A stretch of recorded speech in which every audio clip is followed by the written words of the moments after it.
Well, first of all, and I think right here at the bottom of my article, I think my stepfather, U.S. Air Force Chief Master Sergeant Sam Powers. So I have family who actually was an expert on fuel systems and corrosion in military planes. He was a 30-year veteran, Chief Master Sergeant, top of the enlisted, knew every system, knew everything about it. And after I had done all of my research and came to this conclusion, I had this aha moment where I said to myself, "Oh, Sam would know." Dude, he would totally know if I was right. So I went and I called him and I explained it. I said, "Now, don't say a thing till I'm done, because I don't want you to give me any clues." And when I was done, he was like, "Jim, you nailed it. I mean, the stuff I could tell you about this thing. So I'm going to tell you guys at home about it. You be the judge." They have this thing called the NATO single fuel concept. All right, now let's scroll through this article. It's called Contrails, Geoengineering, and the Single Fuel Concept. And what you got, basically, there's a lot of fluff at the beginning, but it's kind of backstory. But the general idea is this, that during I got a timeline here. Let's just start with that. Right there. During the 1988 to 1997 period, NATO switched all of its planes from gasoline to diesel fuel. Now, I know this might be a head scratcher for you, because at home, if you're driving a Ford Mustang and you just decided, hell, I want to put some diesel fuel in there, I think you can imagine what would happen. And I was like, okay, so I'm reading this and I'm going, this is just an idea. They didn't really do it. And then I realized they actually did it. So the idea is this, that they have this thing called the NATO Fuel Pipeline Committee. And I'll find it for you right now in this extensive list of crap. That basically they decide who in the world is spraying? That's the question, right? Who in the world is spraying? It's right there in my article. The NATO Pipeline Committee determines the standards for jet fuel and approve additives across 28 NATO member states. Does this map look anything like the picture, where the majority of the photos come? I mean, is it just a coincidence, or am I like, okay, never mind. Let's just move along. Let's just work this out. The NATO NPC, and I'm not talking about non-player character, I'm talking about NATO Pipeline Committee. The NATO Pipeline Committee, it's NPC, they're restating, shut up. It's a world government thing. What do you expect? So they have the working group number 1, which is called AC-112WG Special Tasks, which takes on special tasks as directed by the NATO Pipeline Committee. I cannot find a damn thing about who those people are or what they do, but they handle special tasks related to the fuel that goes in every plane in every NATO country. They also, because of the way they write these things called STANAGs, and I think I've got a couple right here, STANAG 1135, interchangeability of fuels, lubricants, and associated projects used by the armed forces of the Northern Atlantic Treaty of Nations. This thing right here says, if you want to make jet fuel or lubricants or any kind of stuff, additives that are going to go in any kind of jet military plane that's owned by NATO or used by NATO, it's got to be this way. And there's a lot of money to be had there. So what ends up happening is that even the commercial fuel follows these standards. Mm-hmm. It's called interchangeability for a freaking reason. So at the end of the day, they also have these other ones like STANAG 3747, which says guide specifications, minimum quality standards for aviation turbine fuels for F-34, 35, F-40, and F-44. That's like JP8, JP5, and JP8 plus 100. So these are, and you can see them right here. Here's the military standard. and it's got the numbers next to it for JP8, NATO F-34, NATO F-35, and JP8 plus 100, which is NATO F-37. So basically what I'm saying is that the military, this little group, most importantly, this AC-112, which I believe, and this is from my memory, I have it somewhere on a file, there's like 12 dudes in that group. They could decide they wanted to geoengineer the planet, they write it on a sheet of paper, and in a couple weeks, 28 countries are spraying that. Wow. That's it, in a nutshell. So this is the NATO single fuel concept, was that when they switched from JP5 to JP8, JP5 had about 2,000 parts per billion of aluminum in it. Now, JP8 has 9,000 parts per billion in it. I don't know if I've got it right here. I know that I've got it on my other page. I'll go get it off my other page real quick. I don't want to make everybody sick. But so what happened was, when they switched from gasoline fuel to diesel fuel, it doesn't burn as accurately, as cleanly. I know people want to argue about that. They'll say, oh no, it's actually much more clean. And I'm going, I saw a bus make a chemtrail in my front yard. It's diesel fuel. It's something about diesel fuel. And the more I wax on it, pardon my pun, the more I realize it does have something to do with what's called, with wax. I think we're there. There we are. All right, so this is trace element and polycyclic aromatic hydrocarbon analysis of jet engine fuels, Jet A, JP5, and JP8. And what you see right there, is that the JP5 they were using in 1988 had 2,000 parts per billion of aluminum in it.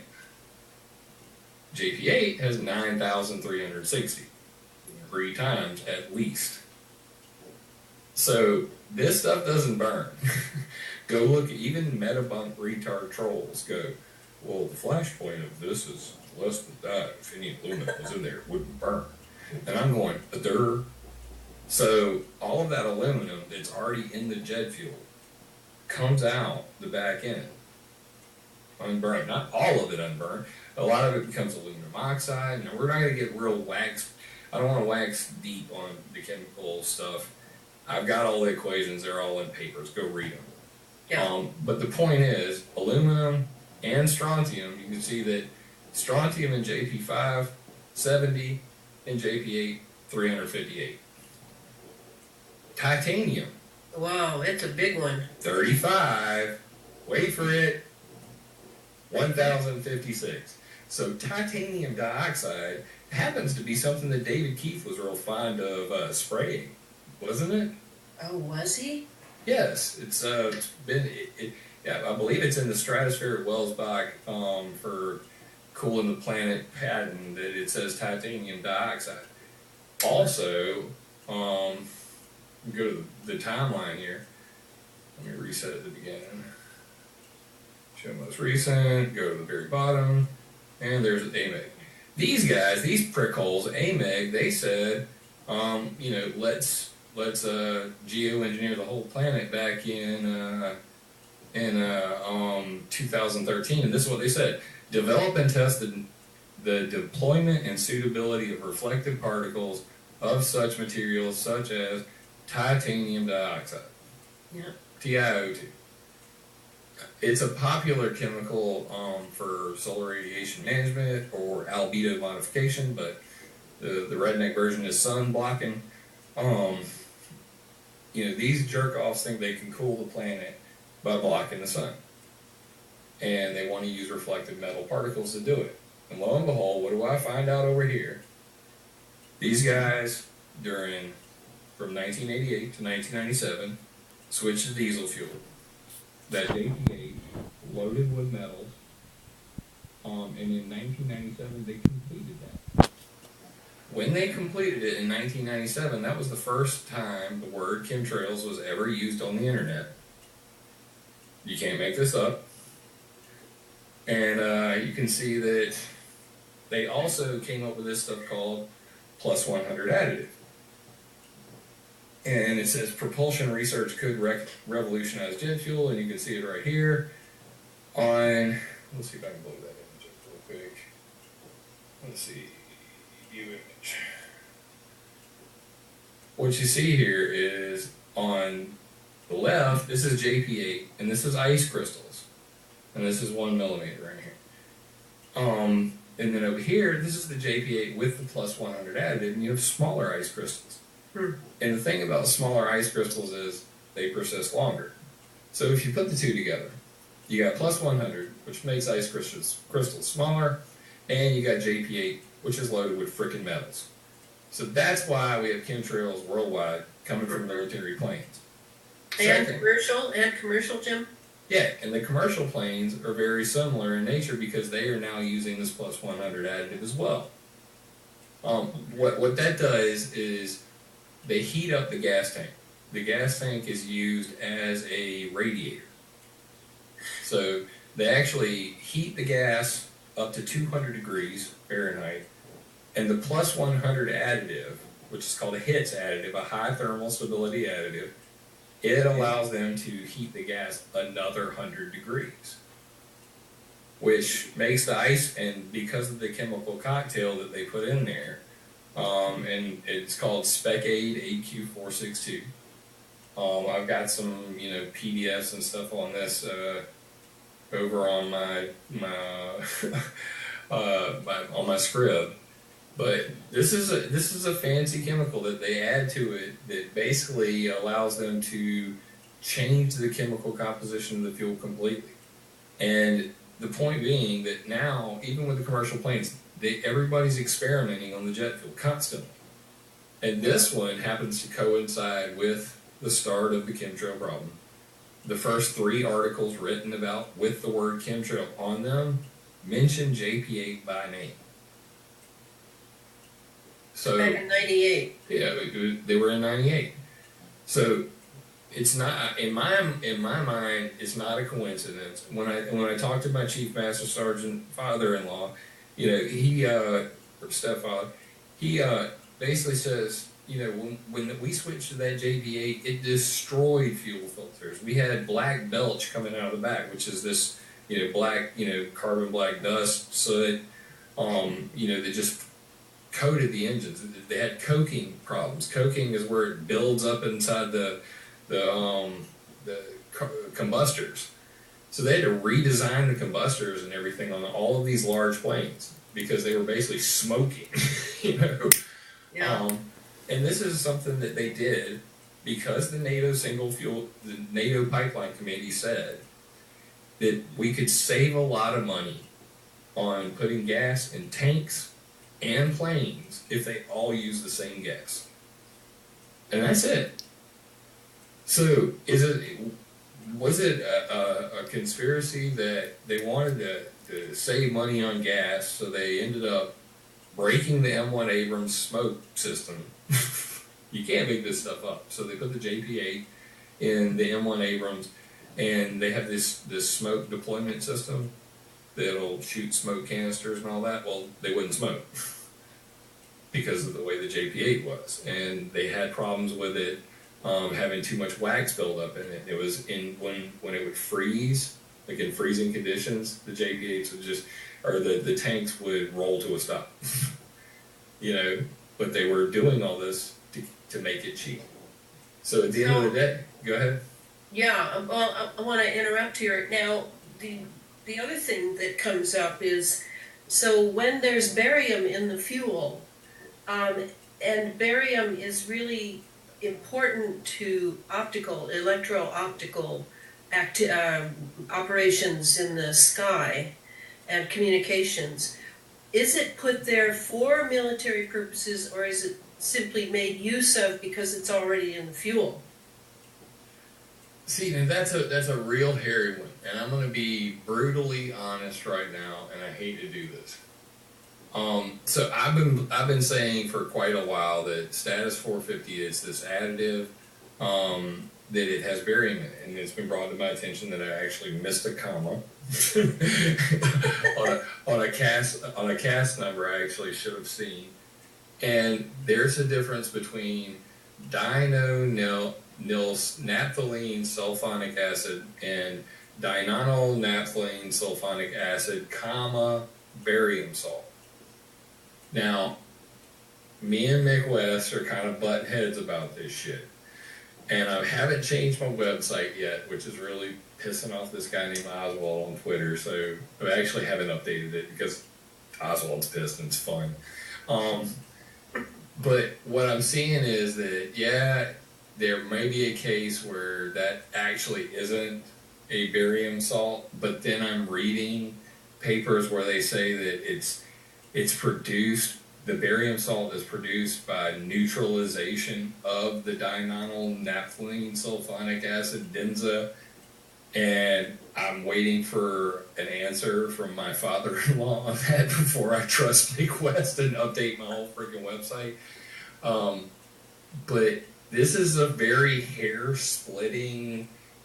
Does it already contain the barium in its original form, or does it have to be neutralized in a process outside of the plane for it to become a barium salt? So Could it become a barium salt through pyrolysis in that's exactly where I'm going with this, Elana, is that at the end of the day, once you burn a thing, magic happens. Transform it. You transform it. So, and God, I should just do it right now. No, don't do it now. We're busy. No, I'm going to say something right now. Okay, so here's the real rub. And I had this moment of brilliance the other day, and I'm going to just share it with everybody right now. But I'm calling dibs, and it's recorded here. So what does Volkswagen and chemtrails have to do with each other? Emissions cheating.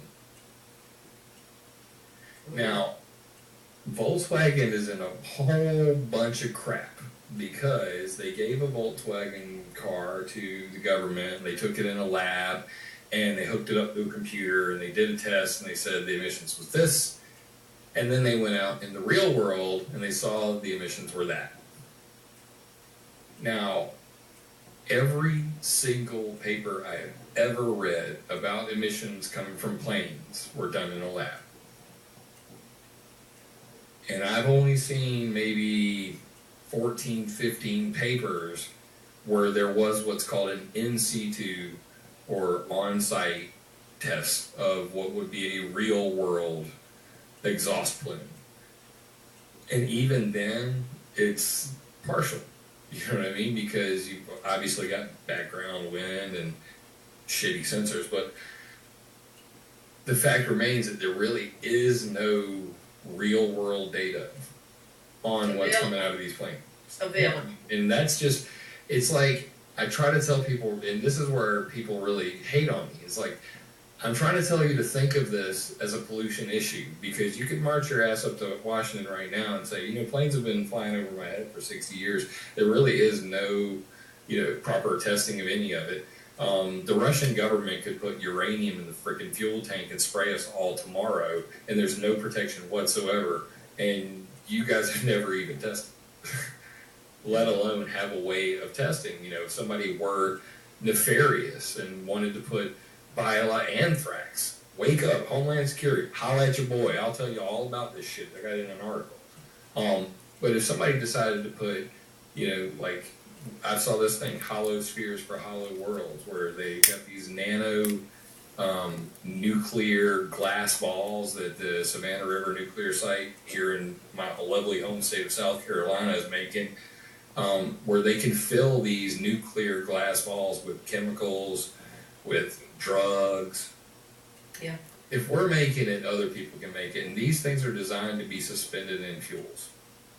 They're for fuel cells. So if it can contain drugs, if it can put in fuel, and we are in a nanotechnology world, is it really not plausible that some asshole, some terrorist, some rogue state, some jerk could put something in there?